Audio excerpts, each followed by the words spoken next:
It's time for the absolutely... I'm on my way! Completely! I'm almost there! Random! Why are there so many stairs? Podcast! Oh, jeez! With Andrew Rhodes. Hello, everybody, and welcome back to an exciting, unforgettable episode of the absolutely, completely random podcast for Saturday, February 12th, 2022. I'm your host, Andrew Rhodes, as always, right here on the Web Designer 18 YouTube channel. What am I going to talk about this week? Well, believe it or not, I actually have some really good topics this week. Like, Futurama is being revived again at Hulu with the original cast again. Except for one very unique character that honestly will, if he's not on board, that's going to break the series. I'm sorry. That's going to be interesting. This year's Oscar nominations are out, and to no surprise, once again, anime has been... No anime have made the nominations once again. Gee, that's a big shocker there, isn't it? Annoying, but it's a big shocker. Google is quietly taking Stadia out back behind the barn and shooting it in between the eyes, old Yeller style. This is going to be sad here, actually. Who out there remembers Oban Star-Racers? Well, if you do, the 15th anniversary Blu-ray Kickstarter is over 600% funded. Ooh. And in what has to be the stupidest story ever, a man has attempted to rob a bank wearing a Sonic the Hedgehog mask. Yeah, it's gonna be fun! All this and more this week on the absolutely completely random podcast. Before we get into that, everybody, you know the song and dance, I'm sure you do. ARHOADS-2012 on eBay. Wide variety of stuff for sale. Trading cards, DVDs, some, other stuff. Come on, one person's trash is always another person's treasure on the worldwide flea market that is eBay.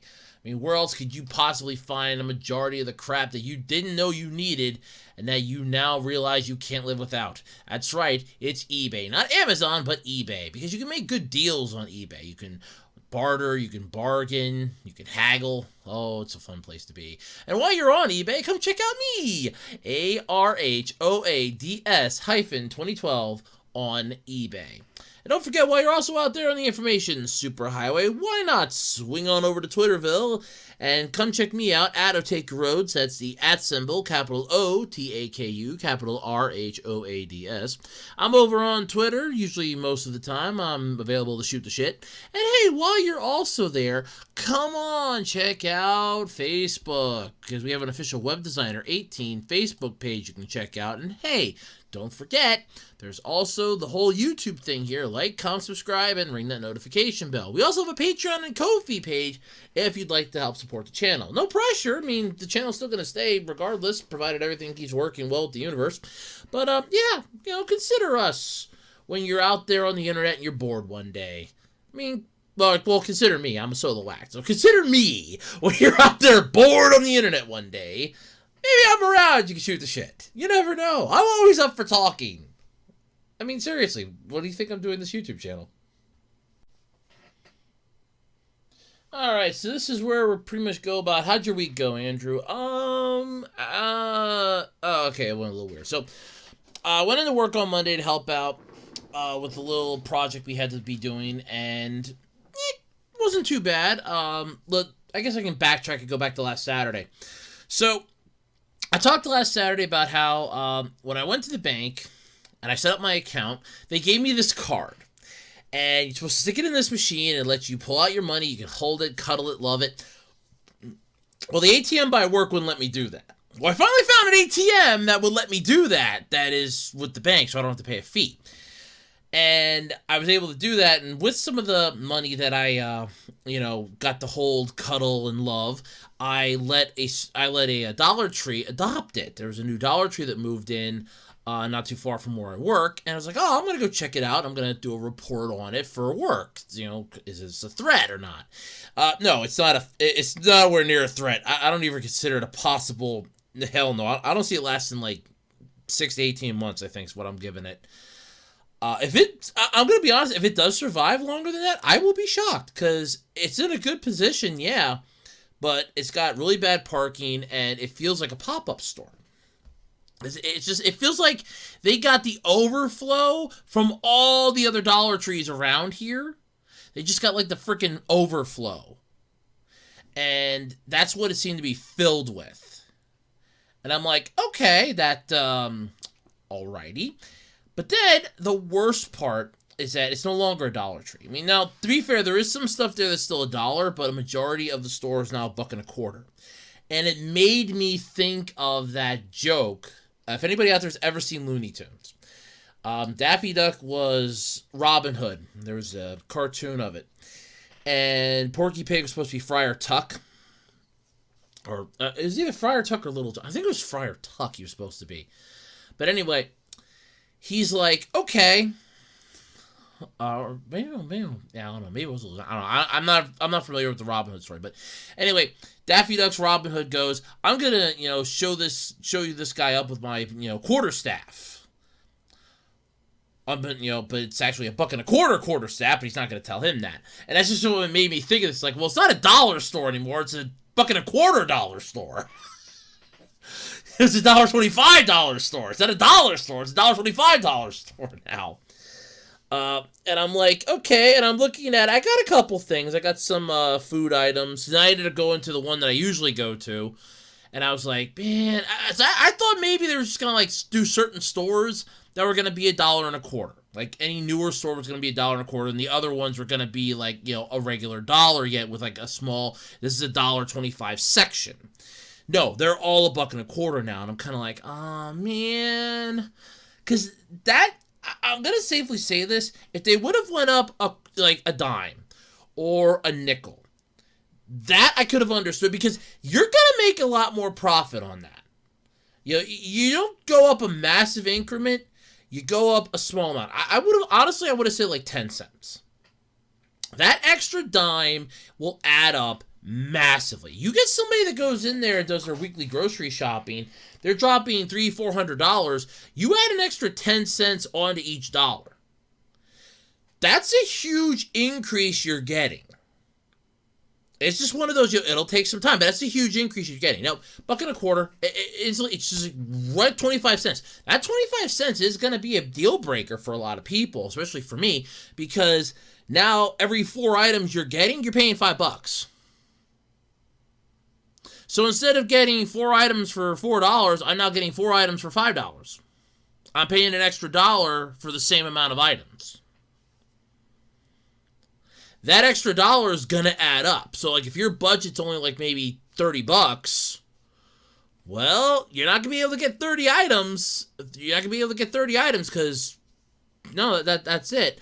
You're looking at more like 25 items if you're even that lucky. And so you're already down 5 items you're not going to be getting. So that's 5 items that they're not going to be making the extra money on. Whereas if it would have went up a dime, you could have squeezed another 2 or 3 items into that. You're still not going to be getting the same amount of items, but you'd be getting a little more than what you're getting now. That was the middle ground that they missed that opportunity. They screwed that up.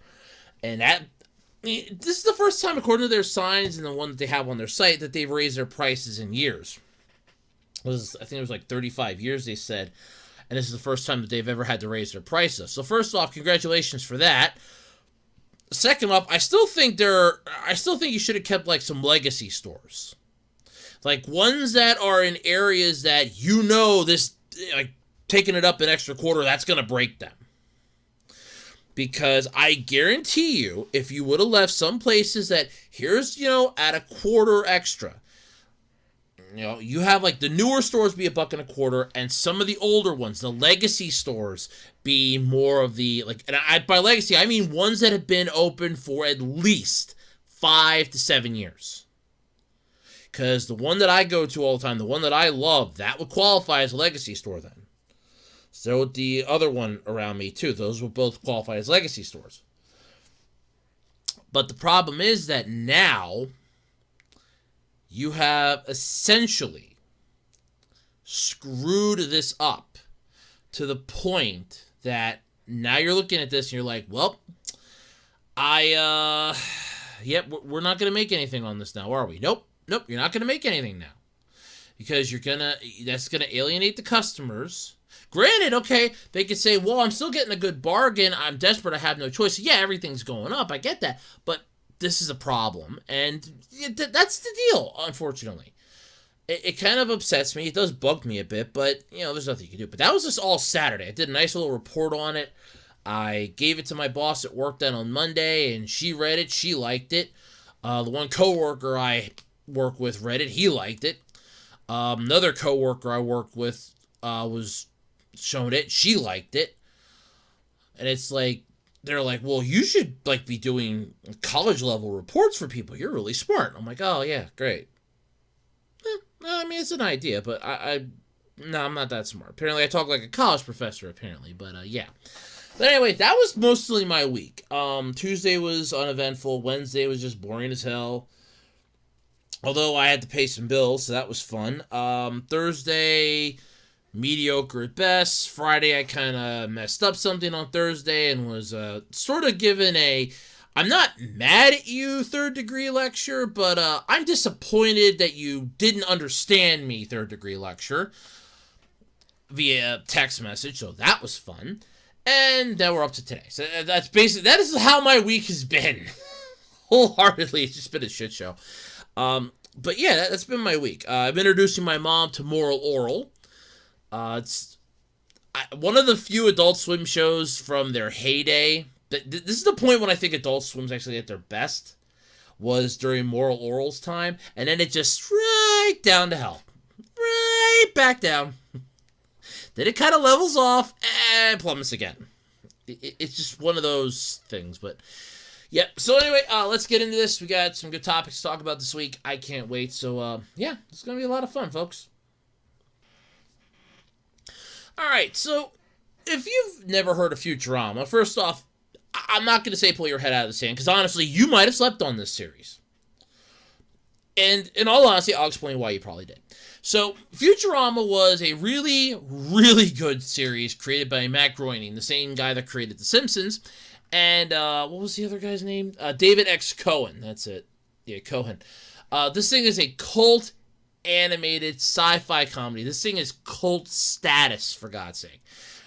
And it was brutally under advertised and screwed over by Fox, bastardized by Comedy Central, and hopefully third time's the charm, because Hulu is planning to revive the show. They've gathered the 7 Dragon Balls, and they are bringing Shenron out and saying, bring us back Futurama. Whereas I'd be asking Shenron for some other decent things, but sure, we'll go with Futurama. Then again, after what Comedy Central did to it, I would not be... I'm not upset that they're trying to revive it. I'm all for revival, or just something better than what Comedy Central did. But at the same time, I don't think a series will work anymore for it. And I have a few reasons for that. One, you're going to have it be a streaming-only series, which means that you're going to have pirates that'll end up copying it, plastering it all over somewhere that you're going to end up suing. People are going to end up getting yelled at, having issues, arguments. There's going to be an entire thing online about it, and everybody's going to have an issue. Then there's the other side of the coin, and it's the more annoying side of the coin in this case, because you're going to also have all the people involved, possibly not be involved anymore. Now, as of right now, we only have one person that's not involved. We have, currently okayed and greenlit for this, we have Billy West, who voiced Fry, and a few others, I think. Katie Sagal. I mean, that's easy. She was the voice of Leela. Tress McNeely. Maurice Lamarche, and I do apologize if I'm mispronouncing anybody's names here then. Lauren Tom, Phil Lamar, and David Herman. The one we don't have, though, the one we're missing from this, is one of the 3 iconic trio members, and that is John DiMaggio as Bender, because we don't have Bender. So, what the fuck's going on here? Why don't we have Bender? Well, apparently, this kind of does suck, by the way. So, DiMaggio has traveled the world. He has basically promoted this character. He does the character very well. In fact, he actually did the voice of Jake the dog in Adventure Time. I actually did not know that until like years ago. There was a scene in the one Futurama episode on Comedy Central where you have Jake being, chained up in, I think it was Mom's torture or pleasure dungeon or just her dungeon. And he's like, "What time is it?" And Bender goes, "Time for you to shut the hell up." And I'm like, it's kind of like, you're telling yourself to shut up. And it was just funny. But yeah, so this is basically the third time that this series is supposed to be finding new life here. Now, it's supposed to be like 20 new episodes. They're expected to run in 2 batches. It'll be 2 10-episode batches, which I don't understand what the deal is with these streaming networks in 10 episodes. If you think the show has staying premise, just give it the 20 and be done with it.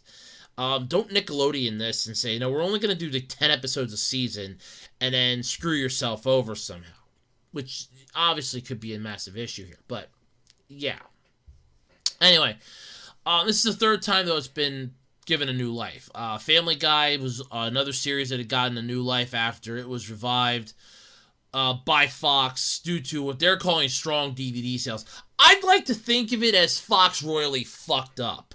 Because let's take a real good look at this. Back in the 90s and early 2000s, Fox was experimenting. They were basically that teenager in college that was still trying to find their place in the world, and they were getting into everything. They were doing what you're supposed to do in college life, apparently. They were experimenting galore, and it failed.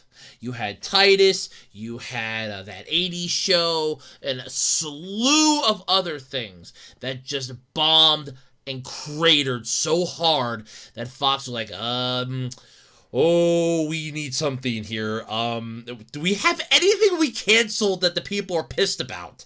And hello, Family Guy. And I kind of swear, they can spin it however they want and say that it was strong DVD sales. They can spin it however the hell they want. Let's look at this in the practicality of it.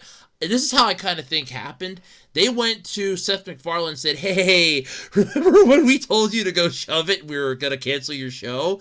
Any chance that we could have it back? We really need something. We screwed up. We'll give you a lucrative contract. We won't touch it. You create anything to your heart's content. We won't stop you. Provided it doesn't get the FCC on our ass, we won't stop you at all. What do you say? Come on. We're buddies, right?" I kind of feel like that's how it happened. I kind of feel like Fox went groveling to them. That's what I feel like. I feel like they went groveling to McFarlane's like, "Please give us back the show. We want to have it back. Please give it back to us." And he was probably like, "Yeah, sure, not a problem." And basically, Fox became his bitch. That's how I feel. That's honestly how I feel like that happened.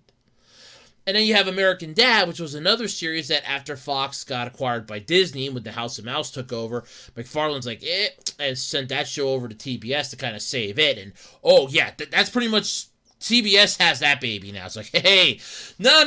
TBS gave that like a good home. You have Fox and their kind of, middle-class McMansion that they barely can afford. But it's like, you still have food on the table, but we can't give you like all the finer things in life. We're not rich enough like that. Or this is like the spoiled kid that really just wants to be happy and they're miserable, surrounded by all their crap. And it's like, here's TBS. This is this mediocre... we can't afford to give you lobster bisque every night, but we can give you filet of Spam. And it's really good, too. We make it with love and care, and they're like, I love it here. That's what I kind of feel like what this is. But you have to remember, though, that Futurama did first air on Fox from 1999 to 2003. In fact, it was 1999 that it started because this takes place in the 31st century. The first episode dealing with Y2K and the year 2000, only for Fry to wake up in the year 3000. Ironically, $29.99, which then rolled over to the year 3000. So it is ironic in a way. But it ran from 1999 to 2003 before Fox just yanked the plug out and said, look, it's done. Okay? It's done. It's not making enough money off of this, and they yanked this out midway through season 4. Midway through the production of season 4. And that's what sucks. And the reason why it didn't get that great of an airtime on Fox was because you had the Super Bowl. You had football. Every time a football game would run over, Futurama got sacrificed. And it was a horrible time slot. They screwed it. They screwed it to the wall. It was brought back in 2007 with 4 direct-to-DVD movies that subsequently aired as 30-minute episodes on Comedy Central. They basically broke up the movies and just played them out as like, it's an episode. Here's 4 episodes to a movie. Or like 4 or 5 episodes to a movie. So, yeah. Based on their success and similarity to Family Guy's resurrection, which I don't feel like was the same, I want to stress that, because, I mean, like I said, they can spin it any way they want to for PR's sake, but let's face facts here. Fox screwed up, their experiments failed, and they're like, can we have this back, please? They kind of like went for the lost pup, they kind of went for the lost doggy, and they kind of like put off at the corner. They're like, no, you're going to find a good home. You'll find a good home. Don't worry. And they went back to like all the Doberman pinchers and the heavy dogs that tried to eat them. And they're like, you want to come back home with me, little one? You're cute. You're not going to bite me, right? I kind of feel like that. But yeah, I don't feel like it's a similar resurrection now. But Comedy Central ordered new seasons of the series, which made a return to television in 2010. And then was canceled again. Yeah. Yeah. And then it was canceled again. And why was it canceled again, you ask? Oh, well, simple. Comedy Central didn't see any value in it, and they yanked the plug. So, yeah, and it ended on such a stupid note, too. Because the series finale on Comedy Central basically St. Elsewhere the goddamn thing, basically making it that we're just going to rewrite everything. We're going to go all the way back to the beginning and start all over again because we fucked up. And now we're going to have a revival. So my question is, how will we get this revival working? This is similar to the whole... when they were bringing Roseanne back before all the BS and all the crap happened that, honestly, ABC should have realized before it happened. That's all the further I'm going to go into that. When the series ended, originally, you had Dan died, and we were given... This is how it was, like, grimacely portrayed to us. So, here's my question. You know how Comedy Central ended this. How can a revival work in a way that you're going to not make that retconned, but yet somehow still functions? And the answer that I can think of is you really can't without McGuffing this whole goddamn thing, and that's the main issue here. But of course, we don't have Bender. And there was another follow-up article to this, courtesy of EW, or Entertainment Weekly, why Bender is not going to be back for now. So, with the news of the Futurama revival coming to Hulu, many intrepid fans, they're like, oh my god, yes, but they noticed that there's a name still missing from that call sheet. And John DiMaggio, who voiced Bender on the original show, in addition to various other characters, is not present. Returning at Billy West, who did Fry, Zoidberg, and Professor Farnsworth. Katie Seagal was Leela. Tress McNeely did Linda von Schroedhoven. I honestly don't remember who that was. You have Morbo. It's Maurice LaMarche. Marachi. Lauren Tom did the voice of Amy. Phil Lamar was the voice of Hermes. And David Herman was the voice of Scruffy. But unfortunately, we don't have DiMaggio, who... hit a standstill in the, quote, negotiations. And honestly, it kind of makes sense in a way. So sources apparently close to EW on the situation said the negotiations kind of broke down. Hulu and 20th Century... I keep wanting to call it 20th Century, but it's not 20th Century anymore. 20th Animation, or Television Animation. I keep wanting to say 20th Century, and it pisses me off. They're searching for another voice actor with the first table read looming this coming week. Though both sides of the situation said that DiMaggio's side and the studio side want the actor to return. So like they want him to come back. It's just that there's a stopping point in here that they're just not reaching. And what is annoying by this is the fact that Hulu and 20th Television Animation went out to West Segal and DiMaggio at the same time to begin negotiations. The favored negotiations, or the favored nations sort of play here, which is a pretty standard negotiation practice in the animation field. You want to pay the series regulars the same amount of money. The only thing is, here's the problem. And the sad thing is, I will agree with DiMaggio on this. And I do apologize if I'm mispronouncing your name, by the way. I agree with him on this. When you have characters that are iconic to the series, you want to pay them all the same thing, make it worth what they bring to the table. Because if you know they're popular, they know they're popular, and the fans know they're popular, they're the ones that they're going to come see. The B cast, we don't give a crap about. The A cast is what we're here to see. That's when you have to make sure that they're being paid well. But, so the goal was to close those deals before reaching out to the other voice actors from the original show. According to sources, though, an offer was extended to all three of the actors. West and Segal immediately accepted it. But DiMaggio's team did not, seeing it as a lowball and not competitive to the market or the legacy of Futurama, which, honestly, that's the thing. Futurama is a cult animated series. This is a cult classic at this point. I mean, hell, I quote Bender all the damn time. We're boned. Bite me. My favorite is when episode 2? I think it was episode 2 when they went to the moon, and Fry and Leela were stuck in the lunar lander, and Bender goes, "Oh, I'll make my own lunar lander with blackjack and hookers. In fact, forget the blackjack and the hookers. Just screw the whole thing." I constantly mimic that line when I'm like pissed off. In fact, I did that. If you ever watched Zero the First playthrough of Golden Sun, when he did a live thing of it, I was in the comments and I put that down when he got kicked out of Loompa at the one part when he accidentally got seen and spotted.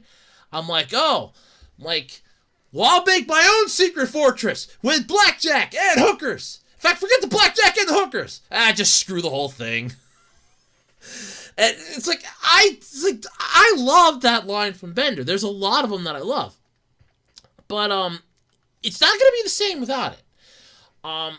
So conversations apparently ended, though, between these two in November with no progress since.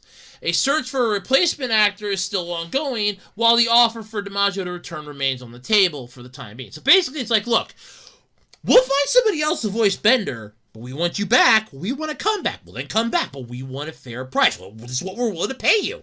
That's where the negotiations break down. And that's what I say. I agree with that. Especially if you're one of the big three actors. I mean, if you're lowballing it because you just want to make this on the cheap, which is that's the other thing. That's what worries me, is that they're making this on the cheap. It's like, well, we don't know what's going to, go on with this and blah, blah. That's what worries me. So, of course, though, he took to Twitter and he's like, "Thanks for the concern and the props, everyone. I really appreciate it. Don't worry, I'll keep you posted, but until then, cheese it." It isn't to say that he won't be involved in the revival at all. The drawn-out development process for animation leaves tremendous room for him to join in some capacity. Yeah, keep in mind, when it comes to animation, it takes a while to make the episode. So he's got plenty of time. They can, if all honesty, I would just sit down both sides and go, okay, what do you want? This is what I want. Okay, this is what we're willing to pay. This was our offer. What's your offer? And then find a damn middle ground to get this thing going. Because now you got this out there. Everybody knows you're planning this massive revival. But now they're like, okay, but wait, we're not going to have the original voice of Bender. But he's still alive. It's not like he's dead. He's still alive. But we don't have Bender's voice. That's an issue for me. And if there was a thing in here, though, about, what the hell was it? I think it was something about kind of making it, maybe this is the other article. Oh, no, here we go.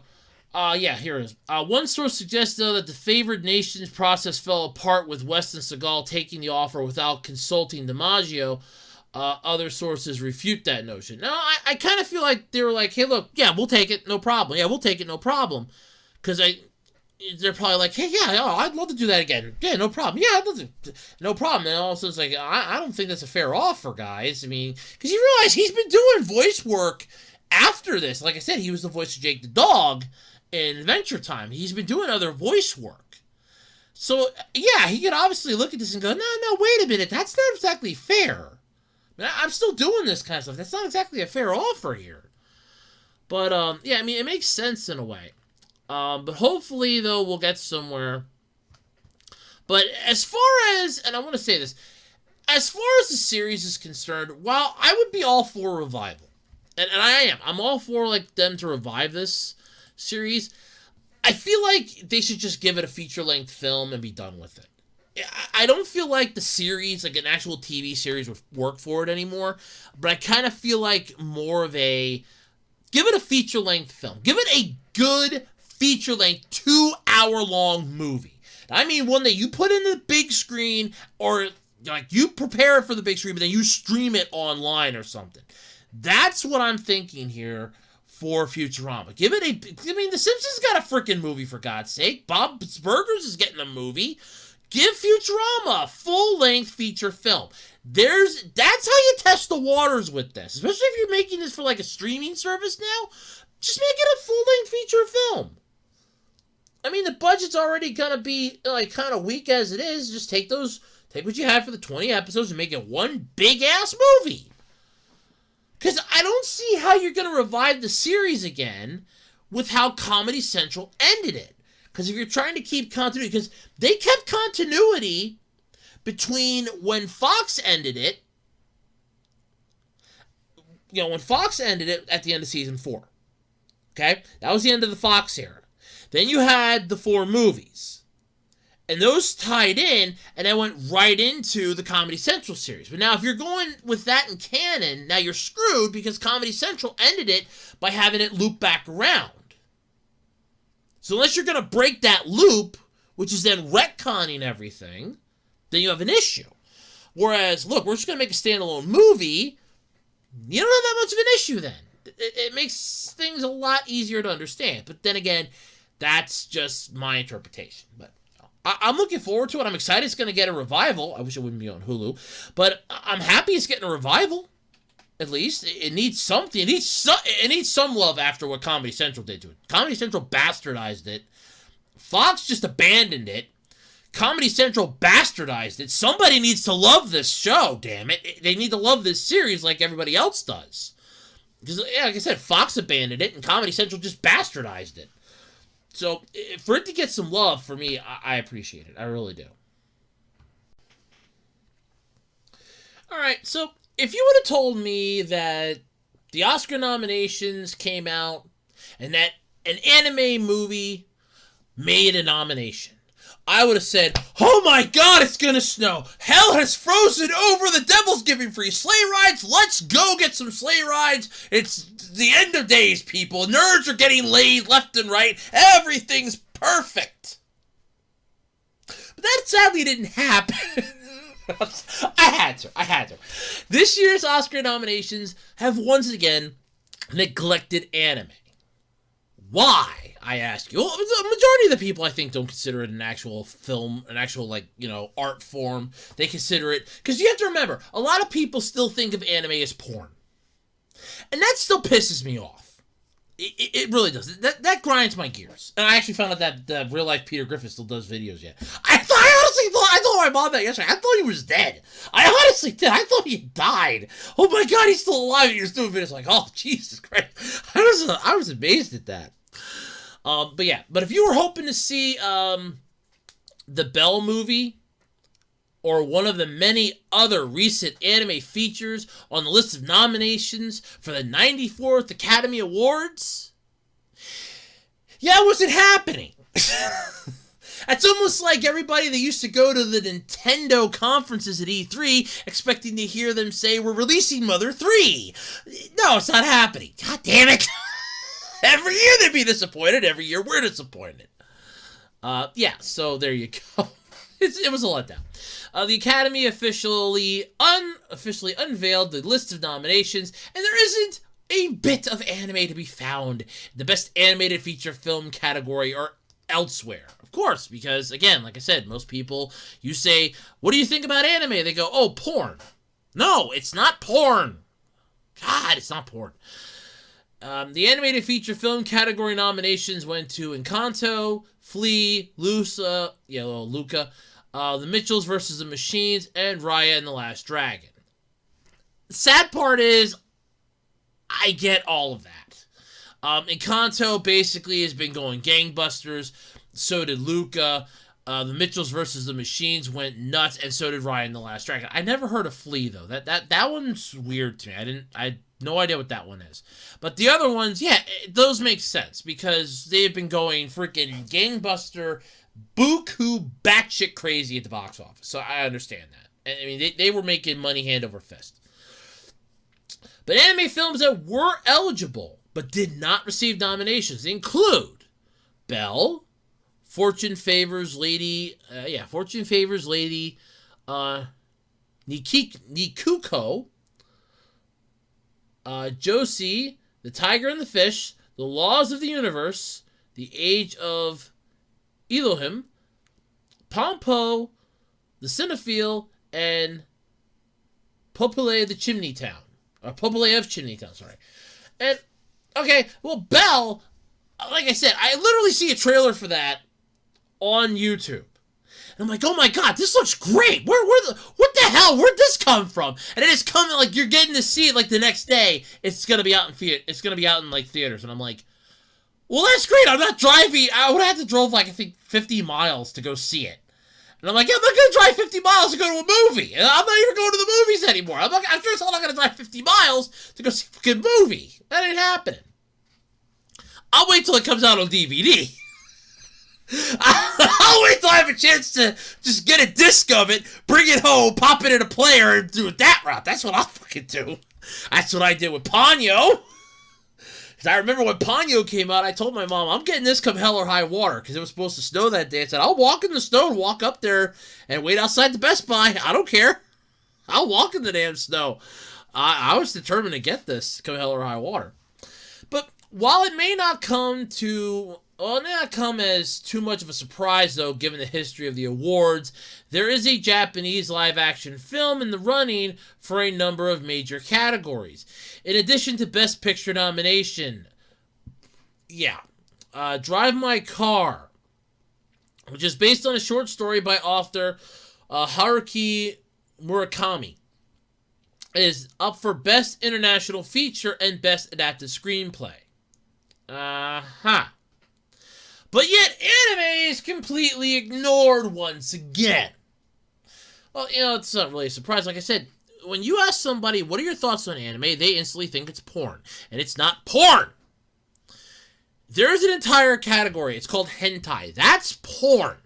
What you get in anime, the furthest you go is fan service.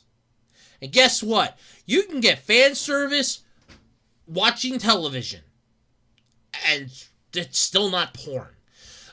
If you really want, I think the best way somebody worded it to me online, and I had to agree with them on it, when it comes to fan service, the best way you can describe it as far as anime goes is it's basically a softcore porno. And if you've ever watched The Root of All Evil with Jack Black, was it Jack? No, it wasn't Jack Black. Louis Black. Well, my apologies. Louis Black's Root of All Evil, he did American Idol versus high school. He said that high school is a softcore porno prison. And it is. When you're in high school, that basically is true. It really is. Once you get out into the real world, it's like, whoa, this ocean's a lot bigger than I thought it was. Yeah, it is. It is massively larger than you think it is, and you learn a lot fast.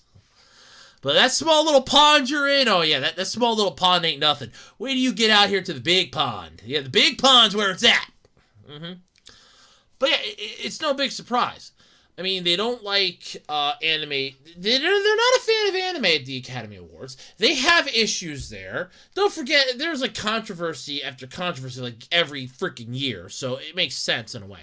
But either way, no big surprise. Honestly, no big surprise that it was once again given the screw you. It still hurts. So maybe next year. Maybe next year. You know, like all the Nintendo fans were saying at every E3. Well, maybe next year they'll bring us Mother 3. Maybe next year. Alrighty, so anybody out there remember Google Stadia? Google's sort of streaming game service thing that they created a console for that they couldn't even get right. Do you remember that they kind of were like pitching this to be like the best thing ever and it still failed miserably? I mean, it wasn't, well, let's face it, it wasn't a Quibi. And they're never gonna live that down. It wasn't a Quibi though. But bad news though for all the Stadians out there. A new report claims that Google is trying to salvage its Stadia streaming service by not focusing on video games, but instead looking to make deals with companies like Peloton to create playable experiences and online demos. So basically, they're taking Stadia out back behind the barn. It's like Old Yeller. They're like, come on, Stadia. Come on, Stadia. I want to show you something back here behind the barn. It's really nice. It's really nice. That's what they're going to take it out back and shoot it like Old Yeller. That's what they're going to do. I was playing that all week, I'll be honest with you. As spotted by The Verge, though, this news comes from a Business Insider report published yesterday, as of the day the article was written, which was the 5th of February, by the way, which paints a not-so-happy ending for Stadia. Well, let's face it, Old Yeller wasn't a not-so-happy ending. The kid had to take the dog out back behind the barn and shoot it. It wasn't exactly a happy ending there. Neither was Tuck Everlasting. Neither was Where the Red Fern Grows. You have to fucking kill the thing. All three of those stories, the story ends with death. Okay, it wasn't a good story. It wasn't a good ending. All three of them end with death, by the way. Tuck Everlasting, the girl dies. She didn't take the magical I'm gonna live forever elixir when she turned 18. Nope, she gave it to a frog. As Where the Red Fern Grows, you get to kill the dogs because the dog got hurt. They had to put it down. Old Yeller, well, it got mad cow. Sorry, Yeller. Yeah. I remember those stories from when I was in school, okay? Bite me. I remember them from when I was in school. The service has apparently been demoted, though, within Google, with Stadia boss Phil Harrison now reporting to Google's vice president of subscription services instead of directly to Google's hardware boss. How many bosses does Google have? Was there like 7 tiers? And it's like, I work for Google. Oh, which tier do you work in? 55. You work in tier 55? I work in tier 22. I own your ass. Why are you talking to me? You need to talk to tier 26. Then tier 52 talks to tier 37, and then they talk to me on your behalf. You don't come to talk to me direct. Oh, hell no. Yeah, I'm going to say this is going to show how much I've watched like old stuff on streaming services like on Tubi and all that. Definitely, this would have definitely been Tubi. Anybody out there? No, actually, it would have been Shout Factory, but still. Anybody out there remember a show called Car 54? I know this would be like for the older people, but for those of you around my age or younger, it was an old black and white show. And yes, I'm not a fan of the black and white stuff, but this is one that I can tolerate. It's kind of funny in a stupid sort of way. You can actually pull it up on YouTube too. So there was a thing where the one officer's name was Gunther Tootie, and he thinks that he's helping out the police, like other police officers, where he's instead talking with gangsters. And they're like, oh, we want to have you join us because he knows so much about like where some of the criminals are, because a lot of them are in jail or they've given up, crime and gone straight. So of course, it's kind of funny. So then all of a sudden,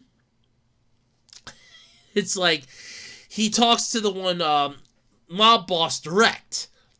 He goes, he's talking to me direct. You don't talk to me direct. And he the mob boss hits this other guy, and the other guy goes, no, you don't talk to him direct. You talk to me. Then I talk to him. Okay. Then all of a sudden, when it's like the mafia boss realizes how intelligent this guy is, he's like, what's this? Tell Mr. You can talk to me direct. That's what makes me feel like when Google's like, well, you can't talk to this one anymore. No, you got to go to this one, and then they'll talk to me. It's like, how many tiers does Google have? It's a good joke. If you didn't get it, that's well, I'm sorry. Yeah. Let's see. Oh, yeah. So according to the report, though, this is characterized by insiders as a demotion for the entire Stadia service following disappointing sales and performing far below Google's expectations. I guess they figure, let's slap the Google name on there, and this thing will be pissing gold. Okay, we put the Google name on there, and we're hemorrhaging money. Whew, this was a bad idea. Oh, yeah. Bad idea. Now seems that the plan over at Google Stadia is to focus on lucrative deals with other companies to create a powerful experience. Okay, to create and power experiences for them. And oddly, folks have already seen some of these deals with a recent game found on Peloton bikes actually powered by Google Steam or Google Stream. Reportedly, the new name for Google Stadia technology. So, we're just going to take Stadia out back behind the bar and shoot it. And, oh, look, this is like Snowball from The Simpsons. Well, we killed Snowball. Here's Snowball 2. Well, we killed Snowball 2. Here's Snowball 3. Well, we killed Snowball 3. Here's Snowball 4. Well, Snowball 4 is dead. Hey, look, here's another Snowball. I'm going to call you Snowball 2, and we're going to pretend this never happened. Isn't that right, Armin Tamzarian? Yes. Yes, that's right. Tells you how much I've watched The Simpsons, too. I'm sorry. I have culture references. Anyway, though, according to current and former Stadia employees, there are some folks who still believe in the dream of playing stuff like Cyberpunk 2077 on your phone. But one person who spoke to Business Insider estimated that only about 20% of the focus now at Stadia was on the gaming side. Yeah, there are plenty of people internally who would love to keep it going. So they are working really hard to make sure it doesn't die. One source explained to Business Insider, but they're not the ones writing the checks. Nope, the ones writing the checks are the ones that you need to listen to. I mean, like I said, all the time with Adult Swim, and people are like, well, Adult Swim has no money. Yeah, Adult Swim's just a programming block, but it's a little subservient of Cartoon Network, whose network they're on. They're not their own network. Therefore, they have to go to, Cartoon Network and say, we need some money. What do you need money for? We need money. You need to cut us another check. We have to buy a couple new series. We need to renew licenses. Please, Don Cartoon Network, we need some more money. They got to go to Cartoon Network to cut the checks. So, it makes sense. But Google Stadia has since responded to the report, posting a Twitter thread explaining that the Stadia team is working really hard on a great future for the streaming service. It pointed towards 100 games added to the service in 2021, as well as 50 games being offered to pro subscribers. As proof it was far from over, it also vaguely promised more features coming soon. But it didn't elaborate on what to expect or when. While it's unlikely that Google will pull the plug on Stadia anytime in the near future, I mean, they gotta load up the shotgun first, and then they have to make sure that nobody's around. They gotta prepare themselves mentally to shoot Old Yeller in the face, right between the eyes. They gotta prepare mentally for this. I mean, I don't think that kid just instantly had it like in the story. He was probably, that was the longest walk of his life. So basically, for him it might have been 2 minutes, for, in actuality, more like 7 years. I'm sorry. I'm just going to go back to the Old Yeller reference for this. That's what I kind of felt like was going to happen. It's going to take Stadia out back and shoot it. It's become more and more apparent that Google's gaming bet didn't pay off as they had hoped. You think? I mean, wasn't Netflix trying this shit too? I mean, you have Steam. You really thought you were going to compete against Steam, for God's sake? Seriously? That's the sad part. Over the course of the last 2 years, though, Stadia has faced multiple lawsuits made the decision to shut down its main first-party development studio with little warning. They ran into issue with indie developers as well as Kev folks leaving the company. Or, sorry, key folks. Sorry. Wow, they really got to work on underlining on this article. It was also revealed last year that after spending tens of millions of dollars to secure ports of big AAA games like Red Dead Redemption 2, Stadia underperformed at bringing in new subscribers and users by hundreds of thousands. It's almost like opening up a brand new store. Big business, big box store. You have everything in there. The only thing is you didn't read the room. It's like that restaurant that's moving in next door to where I work. I feel sorry for them. They have a sign up now and everything, and I feel sorry for them. I feel sorry for them because they're putting all this money into this. They didn't read the room. I don't think they're going to do as well as they're hoping.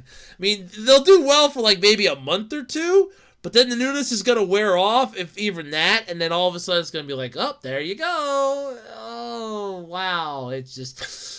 It will not surprise me when they open up if, by July or September, I drive up to work the one day and I see they're closed. It would not surprise me.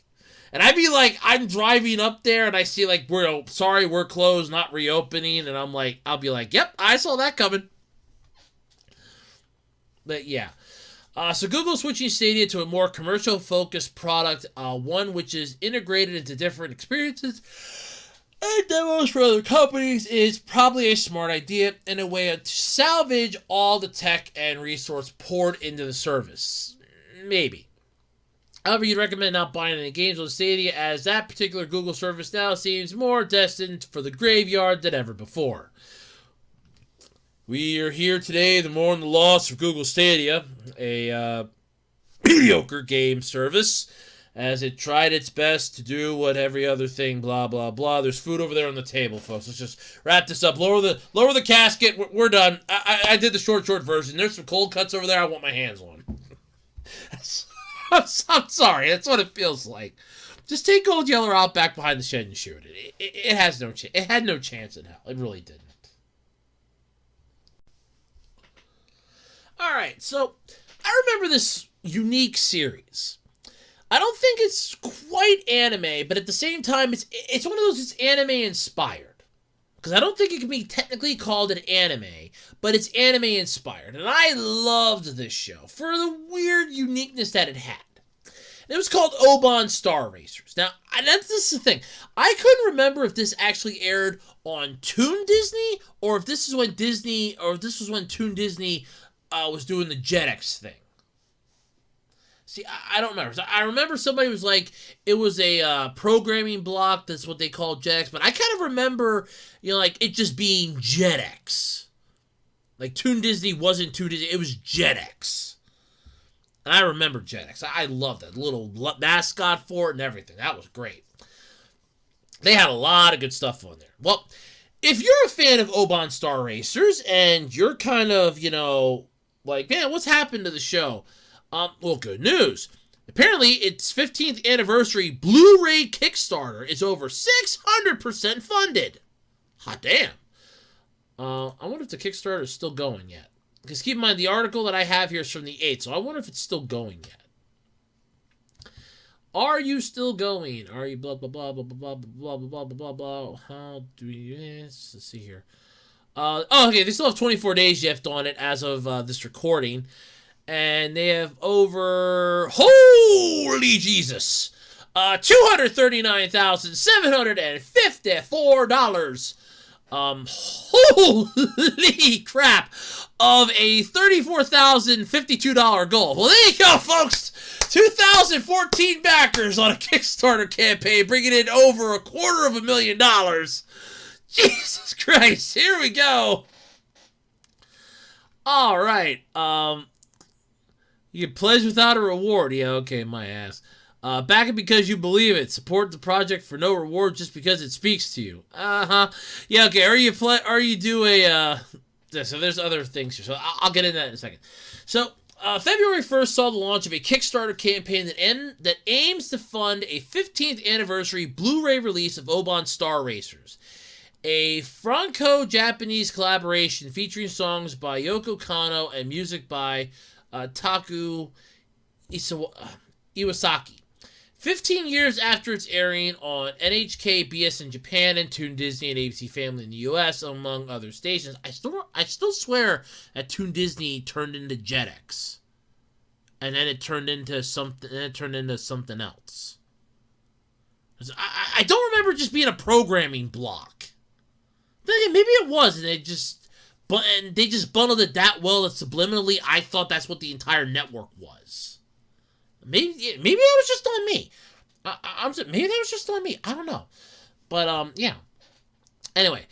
Series is looking to return home on video. Yes.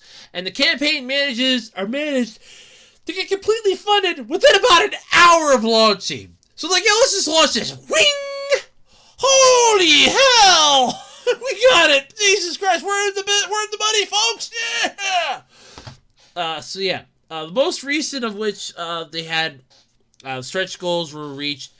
Hovering around 600% as of the initial. It was $34,316 goal, but yet on here it was 34,052 goals. So either way, they're still way over. This baby was blown out of the water. Okay, then again, it's being converted to US dollars for me, so the British pound, yeah, that would make more sense then. Okay, it wouldn't be the British pound, it'd be French, it'd be the franc, wouldn't it? See, I can never understand foreign money.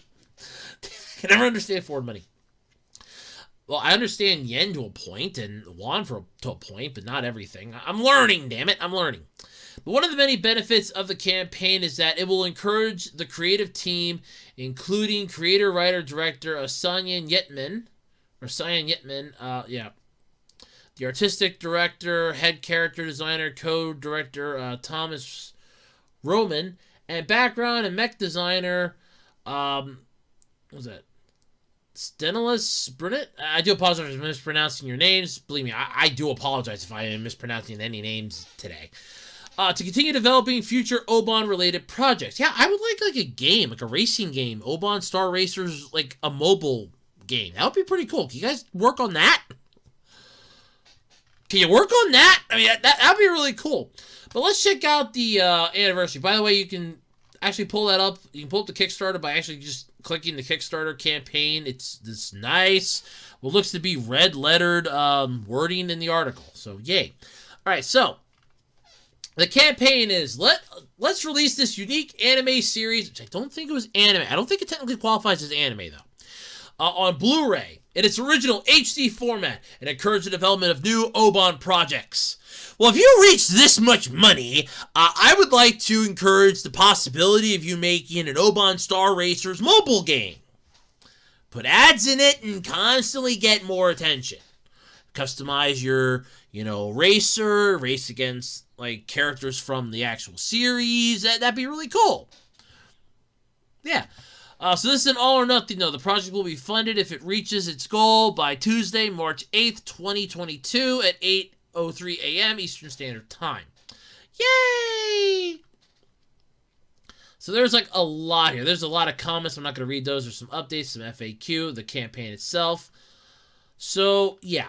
15 years after it began airing worldwide, the award-winning series Oban Star-Racers remains a one-of-a-kind successful collaboration between Japanese and Western artists. I would like to point out there are other ones that are cult classic and cult culture statuses. So, yeah, that's a broad statement there, pal. Anyway, where was I? Okay. Offering a rich sequential story for all ages, filled with touching moments, a kick-ass heroine, and breathtaking racing sequences. It has beautifully stood the test of time and deserves more than ever to be released in HD. All the more as it is its original format. Okay, they really need to work on their translations. Since no distributor ever bothered to do so, it's up to us, the indie studio behind the series, and more especially you, the fans, and the animation enthusiasts, to make it happen. This 15th anniversary crowdfunding campaign has 3 main goals. Allow you to discover Oban for the very first time, the way it was always meant to be seen, in its original 1080p, 24 frames per second, 4:3 format, and without any breaks too. Support the heavy investments already spent by Sav, the world, in order to restore the series' original HD masters, as well as look for, acquire, and resynchronize the international dubs for the series, 11 of which, rescued from years of neglect, will be featured in this Blu-ray release. Encourage our studio to develop new Oban-related projects. Okay. So what's Oban Star-Racers about? It's really good. So every 10,000 years, champions from every civilization in the galaxy face off in a racing competition, the Great Race of Oban. Though shrouded in mystery, it is said the outcome of the race will completely redefine the balance of power within the Milky Way. For the Earth team, defeat is not an option, as it may well spell the end of the fragile and embattled human race. Not good. Too bad Earth's ace pilot falls victim to a terrible sabotage in the early stages of the pre-selection, with no other replacement available within the 25 light years radius. Our last chance of victory now squarely rests on the shoulders of a rebellious 15-year-old mechanic, Molly, and her gung-ho co-pilot, Jordan. But the young woman is not prepared to shoulder such a huge responsibility. The only reason she joined the team, under an alias by the way, her real name's Ava, was to confront her father, stern race manager Don Way, the man who abandoned her in a boarding school 10 years ago and never even bothered to call. Well, that's never a good sign. Will Molly manage to pilot under her father's harsh command, let alone survive the mad competition? Will she ever find the strength to tell him who she truly is and grow past the wounds of her past thanks to her new friends, Jordan and the Nurusan Prince Akai? Whatever happens, Molly's fate, as well as the future of the human race, are now inscrutably intertwined. Honestly, this was a really good series. If you ever watched, I think you pull clips on YouTube, it is well worth a watch. But here's some of the pledges. Let's check this out. So, like I said, you can pledge without a reward for about $12. Screw that. For about $6, you can become an Oban supporter. That basically, you want to help make Oban available in HD to future generations of Earthlings to come, but are not interested in owning the soundtrack nor the Blu-ray. To thank you for your support, you'll receive a thank you note from Oban's team, a downloadable set of 10 high-resolution production drawings. If the corresponding stretch goal is met, the total number of drawings is increased to 20. Includes a digital set of high-resolution production drawings and a thank you note. Wow, a thank you note. For about $29, you can become an Oban follower. You're not interested in the Blu-ray, but you want to encourage us and definitely don't want to pass on the soundtrack. As an Oban follower, you'll receive Oban's digital original soundtrack, including 40 mesmerizing tracks from the great Taiko Iwasaki and anime goddess Yoko Kanno, most of which have never been released before. If the corresponding stretch goals are met, the total number of tracks to be upgraded to 45 or more. Includes all previous rewards, with your digital set upgraded to also include the high-resolution posters of Cycle 1 and Cycle 2. Yay! If you want to pledge $62, you become an Oban Defender. You want to express your support and enjoy Oban in the best way possible, visual and audio conditions. As an Oban Defender, you'll get the regular edition of the Blu-ray, 5 discs, including 11 dubs, French and English subtitles, and all the Met stretch goal bonuses. Includes all previous awards, shipping charges after campaign ends. So you gotta pay to have this thing shipped. Oh, goody. The other ones are digital, so that makes sense. For about $86, you can become the Oban Champion. You want to express your support and get the best possible edition of the Blu-ray. As an Oban champion, your Blu-ray edition will be upgraded to Collector's Edition. The 5 discs, including 11 dubs, French and English subtitles, and all the Met stretch goals. All the Met stretch goal bonuses, plus a brand new 120-page mini art book, all fitted in a rigid slipcase. If the corresponding stretch goals are met, mini art book to be upgraded to hardcover. And 5 discs case to 3 panels or even 5-panel digipack. Also includes all Oban follower and Oban Defender rewards shipping charges after campaign ends. Yeah.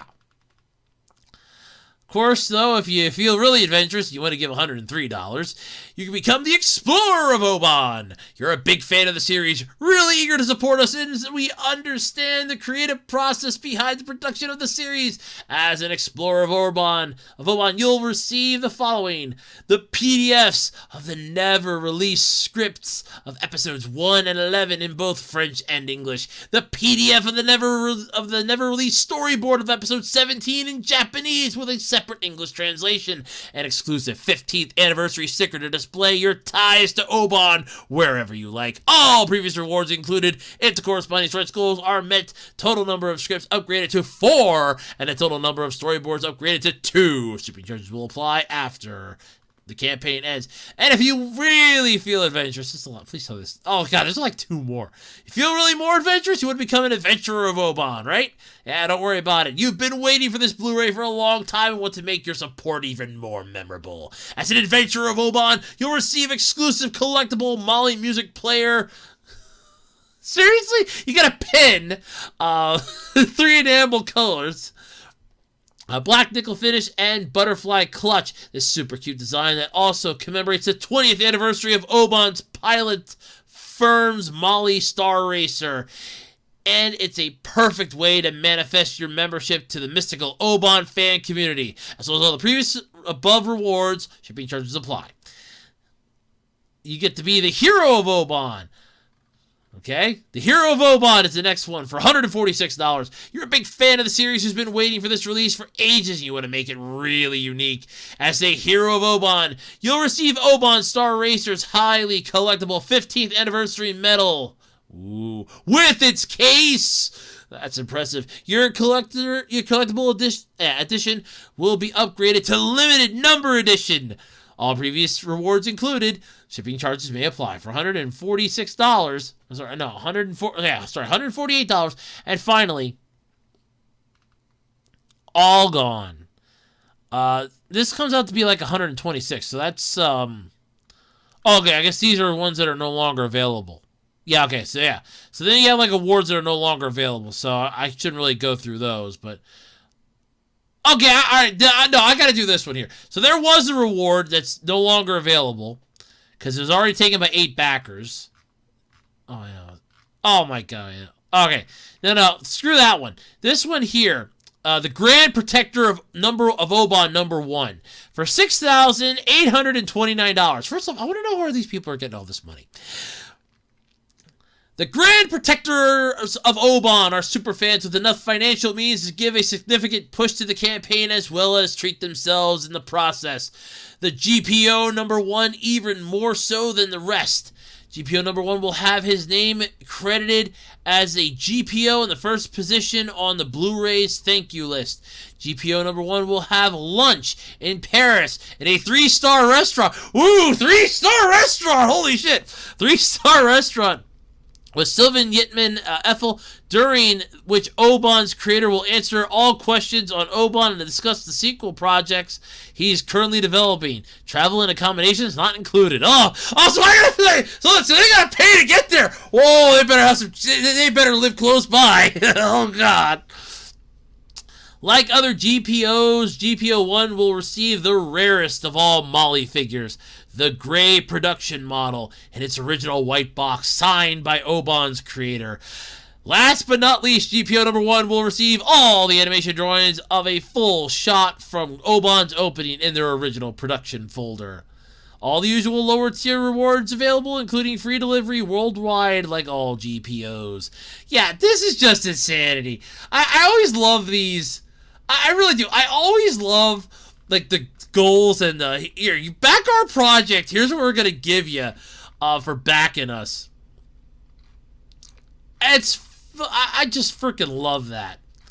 Better yet, here's the thing. Okay, so you're gonna give this as like a Blu-ray. Do they not have like a DVD of this? You can't like get like a high def DVD. I mean, you can't get like a 4K HD DVD or something. I mean, I'd love to see that. I mean, do they have that? I don't know. Let me check. Do they have a 4K Oban Star-Racers DVD? I gotta look that up here. Hold on. Oban Star-Racers. They have a DVD of this. They have a DVD of this. Okay, so there's a DVD of this. Seriously, hold on. There's a complete box set.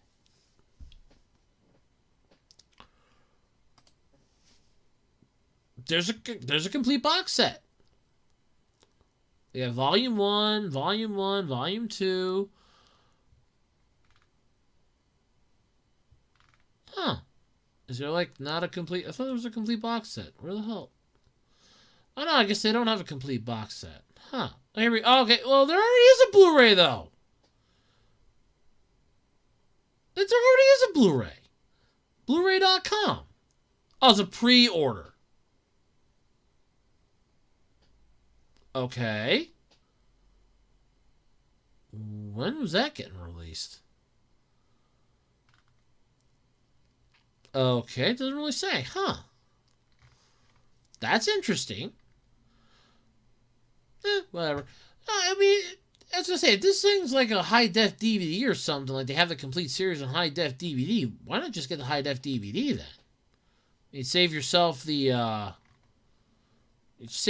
trouble in a way. But yeah, either way, no, this is still pretty cool. But it is funny though when you have all the rewards. I always love that. They try to pander to you just to make you, please buy our stuff, please, for the love of God, buy our crap. This is like, okay, so the DVD here, Volume 1, the Always Cycle, it's 2 discs. Amazon has it for $14.99. There's an entire series here, but I think it's in Spanish for like $51. So yeah, there's an art book on here for $40. What are you guys pulling again? Oh, okay, that's interesting. Oh, cool. If I'd ever actually want to get the complete Doctor Who on eBay, if I had a Blu-ray player, I could get the complete David Tennant collection on Blu-ray for Doctor Who for $20.01. And I bought all the individual seasons. Oh, well, stupid me, I guess. But, yeah, that's interesting. So, I hope it gets fun and I hope more stuff comes. Like I said, I'd love to have a mobile game. That'd be pretty cool. Alright, so this definitely has to be one of the stupidest things that I have read. But here goes. So, there's a bank robbery. Now, that's not the big shocker here. Yeah, Florida, the Sunshine State, you know, where a lot of the old people seem to go. Where Greystow Place makes a lot of fun of. Yes, Florida. You know, where Mickey Mouse kind of hangs part of his hat there. Yeah, Florida. Yeah, it's also the place you're most likely to see a man attempt to rob a bank wearing a Sonic the Hedgehog mask. That's exactly what went down, though, in DeLand, Florida on February 2nd. Local police were dispatched to handle an attempted bank robbery in the area, and witnesses on the scene described the suspect as a man wielding a large hammer with a face not unlike that of a Blue Blur himself. The man from behind the safety of his Sonic Halloween mask, of course, demanded money from the bank teller while banging on the partition with his hammer. While he made these demands and continued banging his hammer, another bank employee attempted to confront him, after which he fled on foot prior to the arrival of the police. Thankfully, though, the incident didn't result in any injuries to anyone, and nothing was actually stolen. Just some rattled nerves and some good fun jokes for the next 5 years, I guess. According to reports, though, no arrest has been made at the time of this writing, which means, if anything, the suspect at least adhered to the gotta go fast rule. Police are currently asking area locals to report any knowledge of the man that they may have about the incident or the suspect involved. I'm sorry, this is going to go down as one of the annals of the stupidest bank robberies, I think, in the history of ever. And I've heard of some really stupid ones, because when I was a kid, my mom and I used to listen to Paul Harvey in the morning before I would go into school in elementary school, because I had to be in by like 9:15, and he came on at like 8:30 in the morning. So we would listen to this, and there was one where these two people, they were this group of people, they were robbing a bank over in France, and they were transmitting, I think it was France, it was overseas somewhere, and they were, like, two of them were on the outside, two of them were on the inside. So the ones on the inside were communicating with the ones on the outside. They're like, "You see any cops yet?" And they're like, "Nope, no cops, will keep you up to date." They're transmitting on a police frequency. I get to the cops are probably just sitting at the freaking station like, "Do we nab them yet?" No, not yet. The cars are in place. We know where they are. The minute they have the money, that's when we get them. Not before. We need to make sure that we know how they're doing this so we can tell the banks this doesn't happen again. Right now, we're having a good laugh. We're recording this? Perfect. We're going to be laughing about this for years to come. But, I mean, that was just like one that I had heard of. There was another one that I had read about, and this one was just honestly hilarious to me. So, when I was in middle school, there was a book we had to read. We had to have, like, the one class, we had to have, like, 15 minutes where we had to read. And I kind of think it was so that the teacher could catch up on paperwork quick. And she did. I'm thinking, all right, that's fine. And I read a book, World's Dumbest Criminals. And there was a thing in here about this lady that went into a bank and robbed it. Now, what was ironic about this was that, now, this is how it went. She walked into the bank, talked to the security guard, and walked away. The security guard took note of how pretty the lady was, and, was kind of excited to, see her walk back so that he could see her wave, smile, and be an idiot. She walks back. Now, she walked in. Nothing different about her. Very attractive. Security guard was impressed. Walks back out. She's expecting. Yeah, apparently she got herself a fake belly and was sticking a whole bunch of cash and other valuables that she had gotten from somebody's safe deposit box she swindled their keys from, and she shoved them into the fake belly, and she's walking out thinking that nobody's going to suspect, an expectant, woman. They're going to search bags. They're not going to think that this is fake, if not for the security guard thinking that the woman was pretty. She walks back. He notices that she's suddenly, a little fuller in the front, and all of a sudden stops her, and it's like, yeah, no, there's no way, because you walked in, you weren't knocked up. And that was in this book, Stupid Crimes. And I got a kick out of that. I really did. This, though, definitely has to be the top 3. So you're wearing a Sonic the Hedgehog mask. You go into a bank, tap on the window with your hammer. I want money. I'm Sonic. I gotta buy chili dogs. I gotta get new shoes. I keep burning mine up, going so fast. Then you get confronted. Phew, you're out the door like the blue blur himself, and they can't find you. This is basically I'm wondering if this is like a dare. And it's like, okay, I burned the mask. We don't talk about this. Look, it was attempted. They're never going to find me. As long as I don't try this shit again, I'm good. Burn the mask. Everything's good. We're all hunky-dory here. Uh-huh. And the thing is, they may or may not find you. That's just it. You didn't technically take anything. It's attempted robbery. If you basically just scared them. I'm not a lawyer. I would say that, there might be some legal ramifications, but as far as you actually doing a crime, I want to say no, but at the same time, I kind of want to say yeah, but I want to say no. So it's one of those, it's attempted robbery, but you didn't actually get anything. I don't know. So, like I said, they might find you, they might not find you, as long as you don't do it again. I don't know. I'm not a lawyer. Don't take what I'm saying with, as legal advice. I am not a lawyer. I want to explain this. I am not a lawyer. Okay?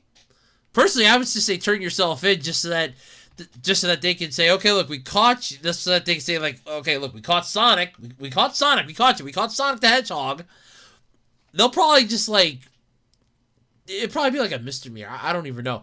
But it'd probably be like, okay, well, here you go. I don't know what the hell they would do, to be honest with you. And, just turn yourself in. That'd be my best guess. But, yeah. It's, like I said, this is definitely going to become one of, like, the top 3 for me. A Sonic the Hedgehog mask. You go in and rob a bank, and you leave with nothing. I'm sorry, I find it hilarious. I really do. I don't know why. To me, it's just hilarious as hell. It really is. Alrighty, folks, and that's going to do it then this week for the Absolutely Completely Random Podcast. I'd like to thank you all for hanging out with me for, I'm going to say, like, the last 90 minutes or so. It's been a pleasure being here with everybody. Thanks so much for hanging out with me. Don't forget, folks, we do have a Patreon page, patreon.com/webdesigner18, and a Ko-fi page as well if you'd like to help support the channel. You don't have to. I'll still be doing this, I guess. Don't forget, Q&A coming up for February. Submit your questions, because I only have a few of them so far. Come on, submit your questions. They have to be in by, what did I say? The sad part is I have a book at home, like a date book. I want to start putting stuff in that I want to do. 21st. They got to be in by the 21st, February 21st. You have a little over a week to go, folks. Come on. Oh, and by the way, since this coming Monday is Valentine's Day, happy Valentine's Day to everybody. Hope you all enjoy it. For those of you that are celebrating it and basically made yourself broke, you know my thoughts on Valentine's Day. But anyway, everybody, until next week, I'm Andrew Rhodes. This has been the podcast. I'm out of here. I'm down. I'm gone. Bye, everybody. Have a good one, and peace out. See you later. Bye.